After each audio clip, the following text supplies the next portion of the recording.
Добрый вечер. В эфире информационный выпуск Амши-Укшара. Президент Аслан Бжаня, находящийся с рабочим визитом в Москве, посетил посольство Республики Абхазия в Российской Федерации. Чрезвычайный полномочный посол Игорь Ахба рассказал президенту о деятельности посольства в условиях пандемии. Здесь же в посольстве Аслан Бжаня встретился с врачами-соотечественниками, работающими в Москве. Обсуждались вопросы, связанные с борьбой с коронавирусной инфекцией в Абхазии и организацией медицинской помощи населению. Состоялся конструктивный деловой разговор, по итогам которого будут приняты определенные меры, отметил Аслан Бжаня по итогам встречи. За прошедшие сутки тестирование на коронавирусную инфекцию проведено у 467 человек. Диагноз COVID-19 подтвержден у 113 из них. На данный момент в Гудаутской ЦРБ находятся на лечении 148 человек. У 118 из них диагноз COVID-19 подтвержден.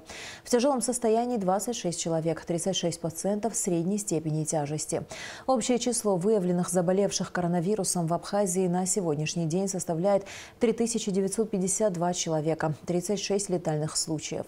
Выздоровели 1474 человека. Оперативный штаб по защите населения от коронавирусной инфекции призывает граждан Абхазии соблюдать все необходимые меры предосторожности, чтобы избежать заражения.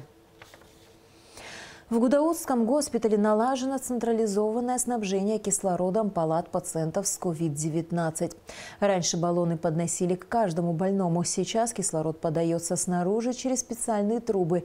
В Гудаутском госпитале расходуется от 150 до 180 баллонов в день. Но благодаря централизованной подаче расход кислорода уменьшится на 30–40%. В первую очередь, конечно, линия централизованная облегчает жизнь больным и персоналу. Все вот эти баллоны, которые вы видите, они раньше приходилось ставить в непосредственной близости от больных, что, в принципе, было нарушением техники безопасности, но ввиду отсутствия других возможностей мы вот таким образом работали. Сейчас, после централизации процесса, больным стало гораздо удобнее, это лишнего шума нету, загроможденности нету, персоналу стало удобнее. Я уже не говорю о том, что расход кислорода уменьшился из-за отсутствия утечек. Чем больше соединений, сами понимаете, тем больше возможных утечек. Сейчас утечек стало гораздо меньше. И приблизительно на 30–40% уменьшилось потребление кислорода, да, за счет именно утечек. Больным, естественно, стало комфортнее, ну и персонал тоже удобно. Военные медики Южного военного округа в круглосуточном режиме продолжают прием пациентов и проведение лечебно-диагностических мероприятий в мобильном многопрофильном госпитале, развернутом в пансионате Айтар в Сухуме. По данным на 27 октября в госпитале находится 55 больных с подтвержденным диагнозом COVID-19, 4 в тяжелом состоянии. Российские военные медики также дополнительно проводят исследования по ПЦР-диагностике анализов, доставляемых из городских лабораторий. В течение нескольких дней было обработано около 500 анализов. Все результаты исследований отправляются обратно в лаборатории республики, что позволяет значительно ускорить получение результатов. У нас в отделении 4 стационарных аппарата, 2 переносных аппарата, и плюс еще в других отделениях есть также аппараты с вентиляцией легких, всего около 28. В данный момент у нас 4 тяжелых пациента, все они лежат на искусственной вентиляции легких. Здесь вот график, вдох-выдох, вот. Регулируются параметры, вот. Концентрация кислорода, все остальное. Федеральная служба России по надзору в сфере защиты прав потребителей и благополучия человека безвозмездно передала Республиканской СЭС тест-системы для диагностики COVID-19 на 10 тысяч исследований. Это стало возможным благодаря взаимодействию Минздрава в Абхазии и России. Это вторая партия гуманитарной помощи, присланная Роспотребнадзором в республику. Ранее по обращению Минздрава Абхазии было получено столько же тестовых систем и реагентов. На данный момент, по словам заведующего лабораторией СЭС Астана Авицба, задержек с получением результатов теста на коронавирус нет. Все исследования проводятся день в день. Нам вот сегодня поступила большая партия тест-системы от производителя «Вектор». Привез это все нам Роспотребнадзор, передал, так скажем. И вот это было необходимо, потому что теперь мы можем понимать и знать, что мы без остановки можем работать и, собственно говоря, делать вовремя все тесты, которые нам привозят. 1000 тест-систем – это на 10 тысяч исследований. То есть 10 тысяч исследований – это, вот, соответственно, 10 тысяч человек. 10 тысяч человек и исследований по нашей ситуации, то когда мы начали делать по 400 тестов в сутки, то мы можем понимать, что это вот хватит около до 30 дней, ну 25 где-то так. Вот. Ну, это немало, это существенная помощь, и большое им спасибо за это.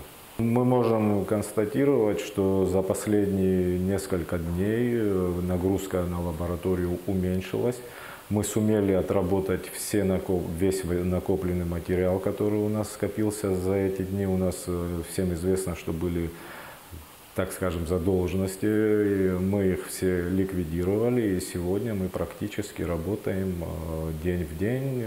То есть нам сегодня то, что материал привозят, мы успеваем его делать на следующий день. Это благодаря тому, что заборы на заборных пунктах уменьшились. Еще, естественно, нам помогает мобильный госпиталь, который взял на себя определенную часть анализов. Ну и, соответственно, наше население начало активно также сдавать в лабораториях частных. И за счет этого уменьшилась нагрузка, и мы сумели ликвидировать все наши задолженности, которые были. Сегодняшний биоматериал, весь, который пришел, он будет сделан завтра. Все, что придет завтра, мы сделаем послезавтра. То есть у нас не будет больших задолженностей. Во всяком случае, пока нас опять не нагрузят излишним материалом. За последние 3 месяца в Очимчирской центральной районной больнице протестировано более 2500 человек. Из них диагноз коронавирус подтвержден у 281. На сегодняшний день в районе 158 инфицированных COVID-19. В больнице подготовлено 30 койко-мест. Чтобы узнать, как в ЦРБ организован прием и лечение пациентов с коронавирусной инфекцией и с какими трудностями сталкивается медперсонал, наша съемочная группа отправилась в Очимчиру. Репортаж Гугуцы Вардания. Здание Очимчирской районной больницы состоит из 3 корпусов. В первом из них, на 2-м этаже, за этими окнами стационарное лечение проходят заболевшие COVID-19. Прямо у входа в медучреждение находится кабинет, в котором лаборанты принимают пациентов с подозрением на коронавирусную инфекцию. По словам медиков, чтобы пройти тестирование на COVID-19, сюда в среднем обращаются около 35 человек в день. Биоматериалы собираются за сутки. Затем их отправляют в республиканскую лабораторию в Сухум. Асмат Саава работала раньше в перевязочной, но на время пандемии переквалифицировалась и принимает анализы на ПЦР. С утра до 2 до 3 дня ведем прием. Также, если экстренный больной поступает, несмотря на то, что мы здесь работаем до 3 часов, мы открываем кабинет, заводим пациента, берем биоматериал, получает пациент рекомендации обязательно терапевта, осмотрен и оказана первая медицинская помощь. Также каждый день наша машина скорой помощи забирает анализы в Сухумский СЭС, республиканский. Вот. Каждый вечер мы получаем сведения, списки присылают главврачу. Главврач обзванивает всех положительных, а отрицательных обзваниваю я. Это не имеет значения, в любое время суток мы можем быть на связи, как бы на горячей линии. А в этом кабинете принимают анализы крови у тех, кто проходит лечение, чтобы, как говорит заведующая лабораторией Ирина Камке, назначить правильное лечение с учетом сопутствующих заболеваний. Результаты пациентам сообщают вечером того же дня. В любом случае общий анализ крови, общий анализ мочи, протромбин из биохимии, протромбин, глюкоза, креатинин.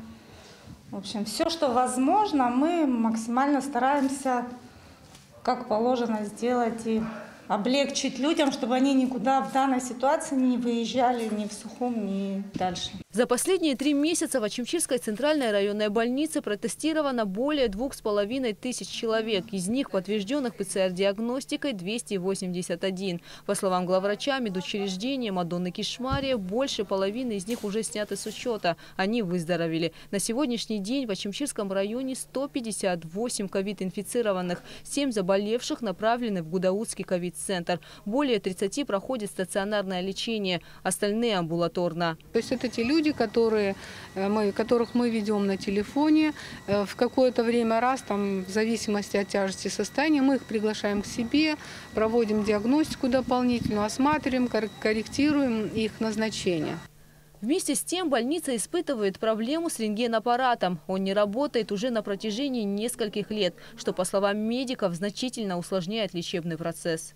Мы вынуждены либо самостоятельно людей отправлять на рентген, а рентген принимает на территории инфекционной больницы, стоит машина, флюорограф, и она делает снимки. В том числе люди, которые лежат у нас на стационарном лечении, мы вот так вот собираем по 3-4 человека, так как они положительные, то они не могут ехать общественным транспортом и другим каким-либо. Это небезопасно для водителей, поэтому мы сажаем их на нашу машину скорой помощи и отвозим их на рентген. Делается рентген, снимки присылают мне на телефон, и вечером рентгенолог присылает описание этих снимков. В разное время мы обращались в разные инстанции, в разного уровня, обращались к чиновникам, до сегодняшнего времени вопрос остается открытым.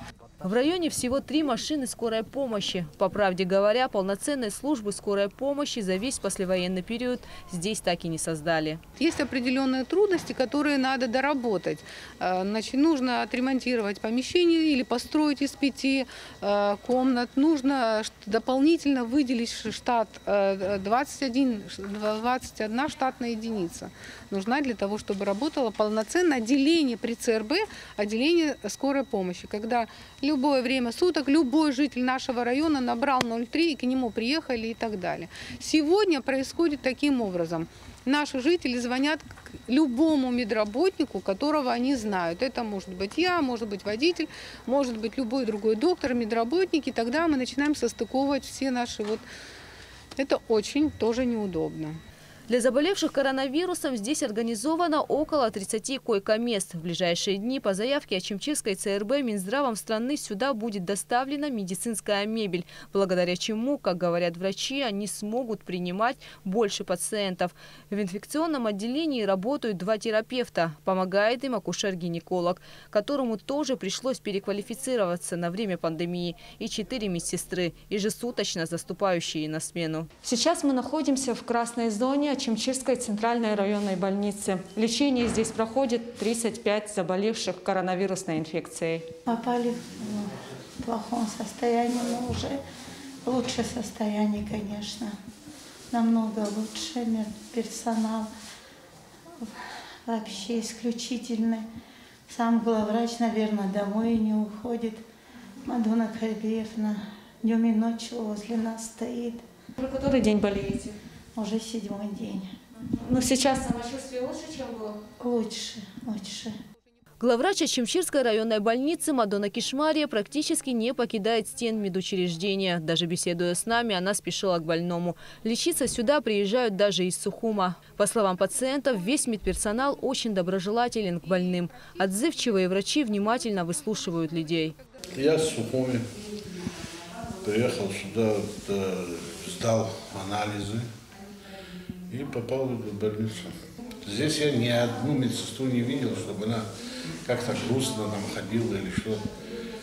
Веселые девочки, такие хорошие девочки, как они обращаются к больным вообще, как они себя ведут с улыбкой, весело так разговаривают. Хотя они сутками, они даже и не едят. Сутки они работают, не отдыхают, они не могут снять эту форму. Что касается врача, главврача, во-первых, это великолепный человек, как человек, великолепный. Великолепный врач. Амбулаторные больные приходят сюда несколько раз в день, чтобы поставить капельницы, сделать уколы и проконсультироваться с врачами. Мы приходим, принимаем смену и уже ставим капельницы. Это уже 4-я смена. Мы понимали, что нельзя вот так вот прям сегодня взять и начать укладывать людей. Но время показало, что люди, им некуда было деваться. В домашних условиях не получалось капать. Люди живут где-то очень далеко. Рядом медсестры, медработника нет. И поэтому они приходили к нам, и мы вначале выделили одну комнату. Там стояло 2 кушетки, и начали с этого. Потом, когда мы увидели, что количество людей прибавляется, мы в отделении поставили 8 коек. На второй день еще 8, и так довели до 20 с лишним коек. Сейчас, слава богу, вот как-то все более-менее наладили в этом плане. Накануне наших съемок из больницы было выписано 6 человек, 2 из которых тяжело переносили болезнь. Но местные врачи приложили максимум усилий, чтобы не отправлять их в ковид-центр. Несмотря на все сложности, медики Ачимчирской районной больницы стараются помочь каждому обратившемуся в медучреждение. Гугу Савардания, Михаил Братухин, Абхазское телевидение. С 22 октября в Сухумской детской поликлинике функционирует кабинет, где принимают детей с подозрением на коронавирусную инфекцию. Здесь же на месте делают ПЦР-тесты. Для таких пациентов организован отдельный вход. Детей принимают со всех районов страны. Кабинет работает с 9 утра до 15 часов дня. Что касается лечения, то при необходимости здесь могут выдать имеющиеся в распоряжении поликлиники лекарственные препараты, сделать маленьким пациентам уколы внутримышечные. Однако капельницы в кабинете не ставят. Если ребенку необходимо такое лечение, то ему дают направление в стационар.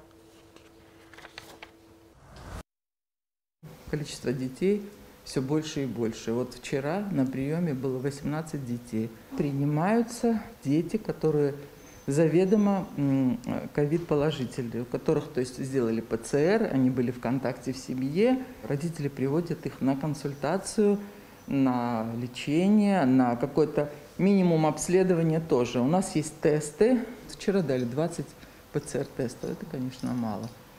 Ну вот как-то мы обходимся. Еще бы я хотела сказать, что, учитывая тяжелую ситуацию, которая сложилась у населения, конечно, медикаментозное лечение дорогое, это не секрет. Вот тот минимум, который есть у нас медикаментов, мы все-таки решили давать людям. К счастью, тяжелых детей по городу нет. У нас было несколько пневмоний, несколько бронхитов, но чтобы это был тяжелый ребенок реанимационных, слава богу, таких нет. В рамках российской инвестпрограммы на 2020-2022 годы в Гулрыбском районе ведутся работы по асфальтированию дорог и прокладке водопроводных труб.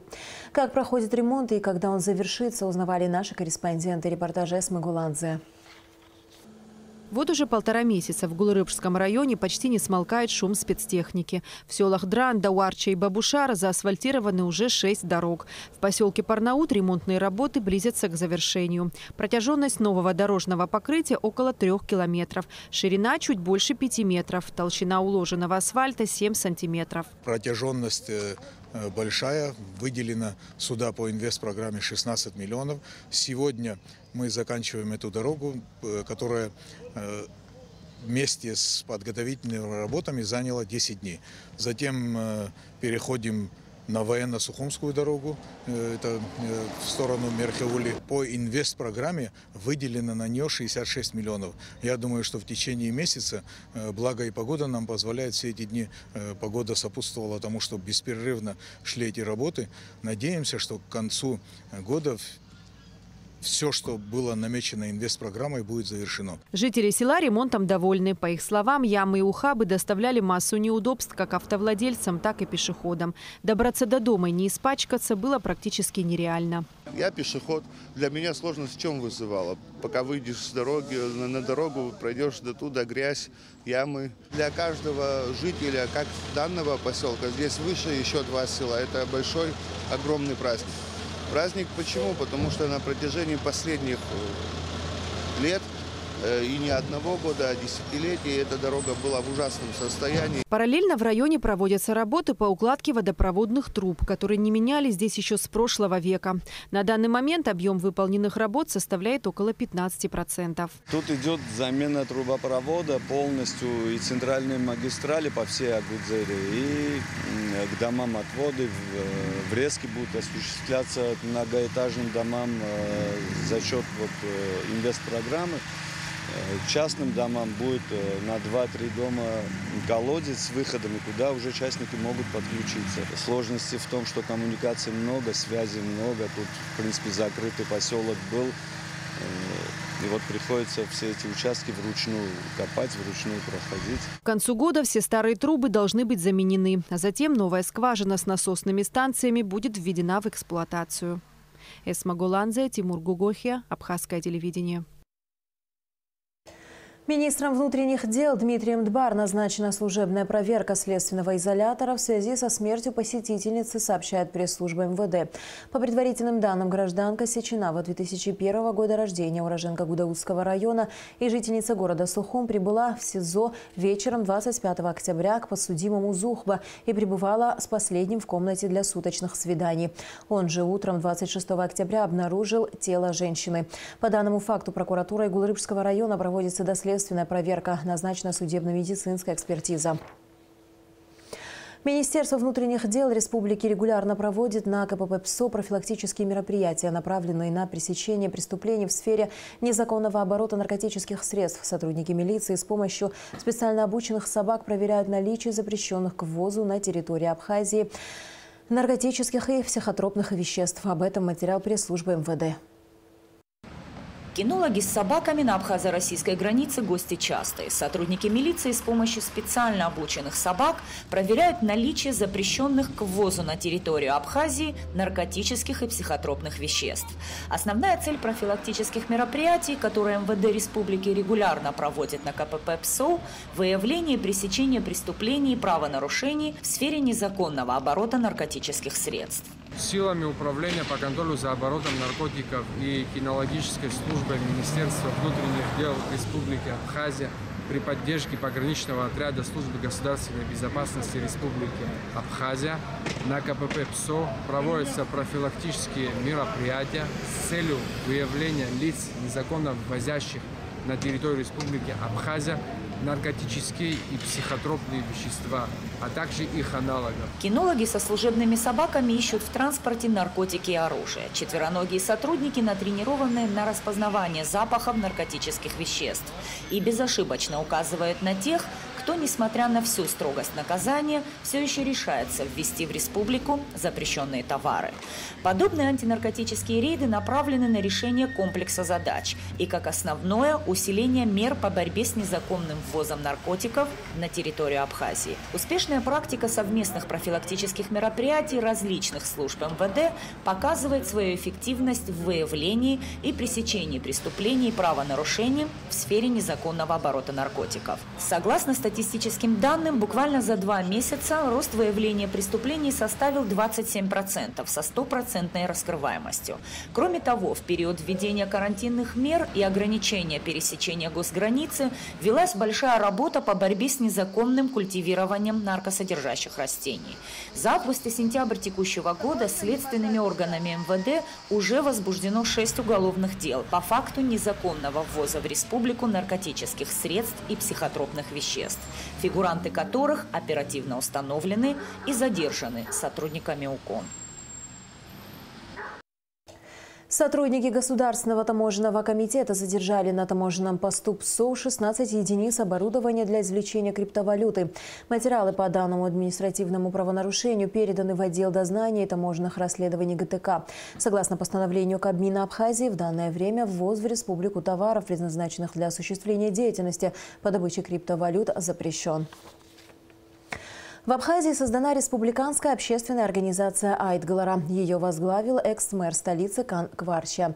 О целях и задачах новой организации рассказал ее учредитель в ходе презентации, которая состоялась в Сухуме. Репортаж Шазины Ханагуа. Презентация республиканской общественной организации Айтгалара в связи с ухудшением эпидемиологической обстановки в стране прошла на открытом воздухе с соблюдением всех мер предосторожности. Члены новой общественной организации выступали с докладами, в которых озвучивали цели и задачи организации, а также говорили о существующих проблемах. Возглавил Айтгалара экс-мэр Сухума Кан Кварча. Он отметил, что главной целью создания организации является достижение общественного согласия и благополучия населения Абхазии. С учетом сложившихся общественно-политической и экономической ситуации в нашей стране, Оценивая вызовы и реальные угрозы самому факту существования государственности, мы вместе с единомышленниками пришли к выводу о необходимости направить весь накопленный опыт, знания, имеющие возможности для противостояния нависшим угрозам. Перед нашим государством стоит целый ряд вопросов, как во внутренней, так и во внешней политике, решение которых возможно только при консолидации всех имеющих ресурсов. В период пандемии серьезно сложилась экономическая ситуация.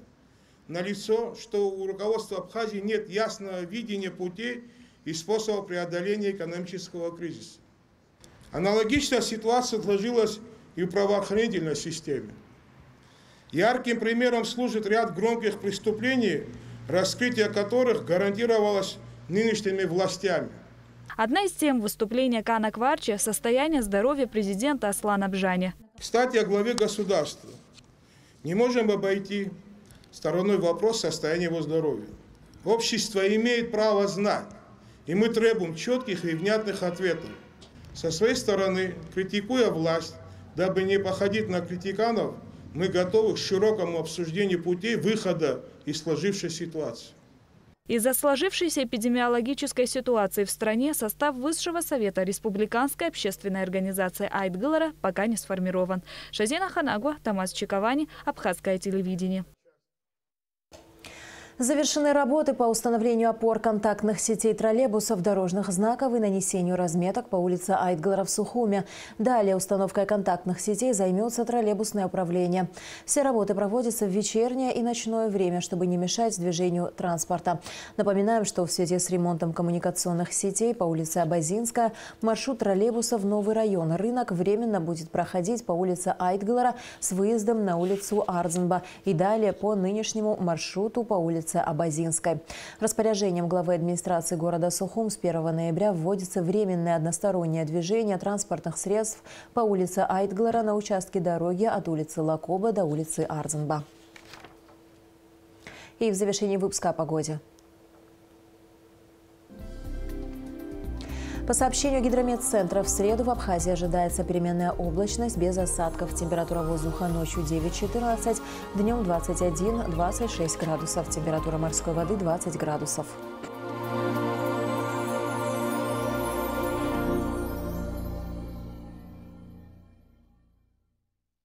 На этом наш выпуск завершен. До скорых встреч в эфире.